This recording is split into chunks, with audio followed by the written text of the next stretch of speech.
सुक्ति ग्रंथ अध्याय 22। अपार संपत्ति की अपेक्षा स्वयं श्रेष्ठ है। चांदी सोने की अपेक्षा सम्मान अच्छा है। अमीर और गरीब में यही समानता है कि प्रभु ने दोनों की सृष्टि की है। बुद्धिमान खतरा देखकर छिप जाता है, किंतु मूर्ख आगे बढ़ता और कष्ट पाता है।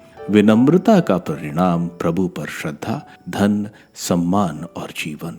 कुटिल का मार्ग कांटों और फंदों से भरा है। जो अपना जीवन सुरक्षित रखना चाहता, वह उससे दूर रहता। युवक को बचपन से ही सन्मार्ग की शिक्षा दो, वह बुढ़ापे में उससे भटकेगा नहीं। धनी दरिद्रों पर शासन करता और ऋणदाता ऋणी को अपना दास बनाता है। जो अन्याय बोता वह विपत्ति लूनेगा, उसके क्रोध की लाठी नष्ट हो जाएगी। जिसके चेहरे पर सहानुभूति झलती है, उसे आशीर्वाद प्राप्त होगा, क्योंकि वह दरिद्रों को अपनी रोटी बांटता है। उपहासक को भगा दो और झगड़ा मिट जाएगा। वाद विवाद और अपमान का अंत हो जाएगा। जिसे हृदय की पवित्रता प्रिय है और जिसकी बातों में मधुरता है, उसे राजा अपना मित्र बनाता है। प्रभु की आंखें ज्ञान की रक्षा करती हैं, वह दुष्ट की बातों को व्यर्थ कर देता है। आलसी कहता है, सिंह बाहर खड़ा है, सड़क पर निकलने पर वह मेरा वध करेगा। व्यभिचारिणी का मुंह गहरा गड्ढा है। जिस व्यक्ति पर प्रभु अप्रसन्न है, वह उसमें गिरेगा। नवयुवक के हृदय में जो मूर्खता घर कर गई, उसे अनुशासन की लाठी निकाल देगी। जो दरिद्र पर अत्याचार करता, यह उसे लाभ पहुंचाता है।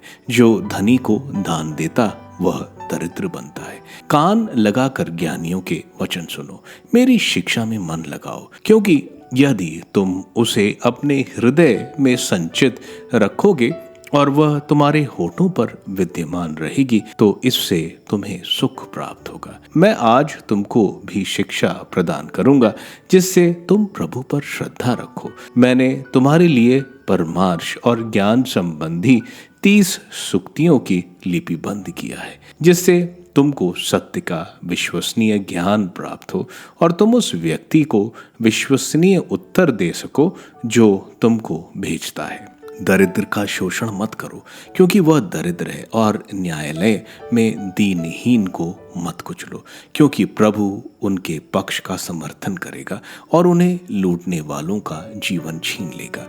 क्रोधी का मित्र मत बनो, उग्र व्यक्ति की संगति मत करो। कहीं ऐसा ना हो कि तुम उसके समान बनो और अपने लिए जाल बिछा दो। उन लोगों के समान मत बनो जो दूसरों की जमानत देते हैं और कर्जदार को जिम्मेवारी लेते हैं।